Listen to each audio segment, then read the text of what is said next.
नमस्कार दोस्तों, मेरा नाम नीतीश कुमार है। एक बार फिर से आपका हमारे चैनल पर स्वागत है। और आज जो है हम शर्मिष्ठा को लेकर के बात करेंगे। जिस तरीके से उसे गिरफ्तार करा गया, उसके बाद में जो है काफी सारे जो लोग हैं वो उसके खिलाफ जो है प्रोटेस्ट कर रहे हैं। और काफी सारे लोग जो है इसके खिलाफ बंगाल सरकार को जो है दोषी ठहरा रहे हैं, क्योंकि जिस तरीके से 1500 किलोमीटर आकर के गिरफ्तार करना है, कहीं ना कहीं जो है बंगाल सरकार के लिए ये एक बहुत बड़ा सवाल खड़ा करता है। क्योंकि इससे पहले की बात करें, बंगाल में जब हिंसा हुई थी तो उसी को लेकर सुप्रीम कोर्ट ने जो है उनको फटकार लगाई थी। लेकिन कहीं ना कहीं वो चीज को नजरअंदाज करके और एक जो मोहम्मद पैगंबर को लेकर के एक वर्ड को लेकर के जिस तरीके से उन्होंने जो है शर्मिष्ठा ने बोला था, लेकिन उसके बाद में उसने माफी भी मांगी, उसके बाद भी उसे गिरफ्तार करा गया। तो कहीं ना कहीं ये बहुत बड़ी एक जो कह सकते हैं कि शर्मिष्ठा ने जो गलती करी थी, लेकिन उसने माफी भी मांगा, लेकिन बंगाल सरकार ने उसे गिरफ्तार करा। और उसकी जगह अब इसमें जो है एक नया मोड़ आ रहा है। नया मोड़ ये आ रहा है कि अभी जो है वजाहत जो जिसने केस करा था शर्मिष्ठा को लेकर के, उसके ऊपर जो है अब असम की जो सरकार है, हेमंता बिश्व शर्मा, उन्होंने साफ तौर पे कह दिया है कि उन्होंने वजाहत में भी जो है हिंदू देवी देवताओं पर जो है टिप्पणी करी है, तो उसी के खिलाफ जो है एक्शन लिया जाएगा। रीजन इसलिए कि उसने भी ऐसा काम करा है, क्योंकि उसने जब पैगंबर को लेकर के शर्मिष्ठा ने बोला था कि इन सब चीजों को लेकर के कि मोहम्मद पैगंबर को लेकर के जब उसने FIR दर्ज करवाई थी, तो अब जो है हिंदू समाज ने या हिंदू के लोगों ने, कुछ लोगों ने जो है इसके खिलाफ FIR असम सरकार को मतलब पुलिस को दर्ज करवाई है। और हेमंता बिश्व शर्मा जो असम के CM, उन्होंने साफ तौर पे अपनी जो पुलिस है वो बंगाल में भेज दी है और उसकी जो है उसकी खोज चल रही है, क्योंकि वो बोला जा रहा है कि वो जो है गायब हो चुका है। तो कहीं ना कहीं जो है अब इसमें ये नया बहुत बड़ा पेच आ गया और ये कहीं ना कहीं धीरे धीरे देखते देखते राजनीति का तूल लेते जा रहा है। और कंगना राउत ने सीधा तौर पे ये बोल दिया है कि हम जो है क्या बोलते हैं शर्मिष्ठा के साथ में है। क्योंकि अगर बात करें इससे पहले कि जिस तरीके से शर्मिष्ठा को लेकर के ट्रोल करा गया और इन सब चीजों को लेकर के उनके जो इमेजेस थी, उनकी जो पिक्चर्स थी, उनको कहीं ना कहीं जो है उन्होंने नेगेटिव तरीके से उनकी एक गलत इमेज प्रेजेंट करी पब्लिक के सामने। तो ये भी एक क्या बंगाल सरकार उनके खिलाफ भी एक्शन लेगी।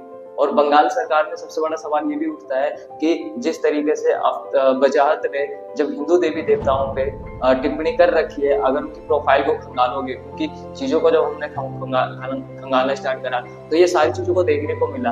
उन्होंने साफ तौर पे हिंदू देवी देवताओं पर टिप्पणी कर रखी है। अब वही आसाम की जो सरकार है वो बंगाल तक पहुंच गई है क्या? लेकिन सबसे बड़ा सवाल ये है कि वो गिरफ्तार हो पाएगा। ये बहुत बड़ा सवाल है। रीजन ये, क्योंकि एक जगह बोला जा रहा है कि बंगाल की जो पुलिस है उसने जो है वजाहत को प्रोटेक्ट कर रखा है, और दूसरी जगह एक चीज और बोली जा रही है कि वो वहां से फरार है। तो इन दोनों में से ये चीज अभी जो है स्पष्ट नहीं है कि वो फरार है या पुलिस ने जो है उसे प्रोटेक्ट कर रखा है। लेकिन जैसे ही अगली खबर आती है तो हम आपको उसके बारे में जरूर देंगे।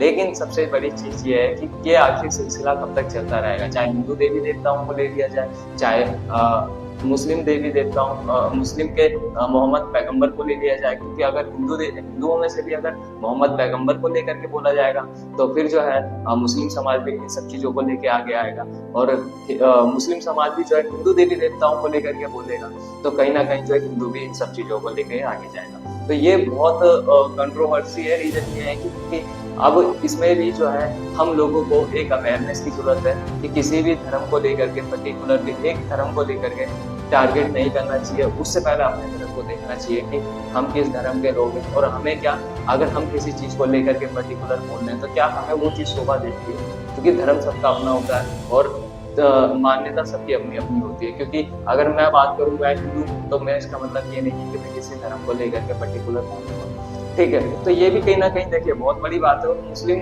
जो वजाहत है उसका भी जो ये चीजें खंगाली जा रही है, उसने भी साफ तौर पर अभी नहीं पहले बोला था। तो इसमें भी एक सवाल खड़ा होता है कि बंगाल सरकार क्या पहले सो रही थी? सबसे बड़ा सवाल तो ये खड़ा होता है ना भाई, कि बंगाल सरकार क्या पहले सो रही थी? जब उसे पता था, उसकी प्रोफाइल जब खंगाली गई, तो उसने साफ तौर पे हिंदू देवी देवताओं को जो जिस तरीके से बोला है, तो बंगाल सरकार पहले सो रही थी और क्या अब भी सो रही है?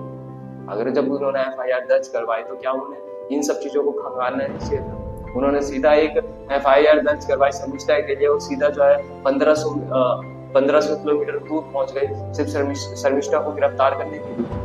और दूसरा सवाल ये खड़ा नहीं होगा कि बंगाल में रहने के बाद में आज भी जो है वजाहत के खिलाफ जब एक्शन हो गया है तो आज भी वहीं पे खड़ा है, आज भी कोई एक्शन नहीं लिया जा रहा। तो देखिए ये एक जो बहुत बड़ा पेज है और ये बहुत बड़ा सवाल है जो बंगाल सरकार के ऊपर उठता है, और मेरे ख्याल से देखिए उठना भी चाहिए। रीजन क्योंकि अगर आप एक पर्टिकुलरली एक चीज को लेकर के चलेंगे तो सवाल तो खड़े होंगे ही। और दूसरी चीज ये देखा जा रहा है कि ममता सरकार वोट बैंक के लिए कितना नीचे गिरी, क्योंकि अगर मैं बात करूं इससे पहले भी चाहे बंगाल में जो हिंसा हुई थी तो उसमें भी जो है देखा गया अभी भी उनके दोषी जो है बाहर एकदम ऐस मोड में घूम रहे हैं। लेकिन दूसरी जगह ये देखा जा रहा है शर्मिष्ठा को गिरफ्तार करने के बाद में, ठीक है, और वजाहत को ले लिया जाए तो वजाहत भी जो है अब फरार चल रहा है। अब वो कहाँ है, बंगाल से ही गायब हुआ। क्या जब 1500 किलोमीटर दूर आके गिरफ्तार कर सकते हैं तो क्या बंगाल सरकार, पश्चिम बंगाल सरकार क्या वजाहत को गिरफ्तार नहीं कर सकती थी? तो ये बहुत बड़ा सवाल पैदा होता है। और यही चीजों को आप क्या सोच रहे हैं कमेंट में हमें जरूर बताइएगा। और इसके बाद इस वीडियो के बारे में आप अपनी क्या ओपिनियन रखना चाहते हैं हमें जरूर बताइएगा। और हम आपके लिए ऐसे ऐसी जो है न्यूज़ लाते रहेंगे। हमें सब्सक्राइब कीजिए, शेयर करिए और ज़्यादा से ज़्यादा लोगों को शेयर करिए। शुक्रिया, जय हिंद।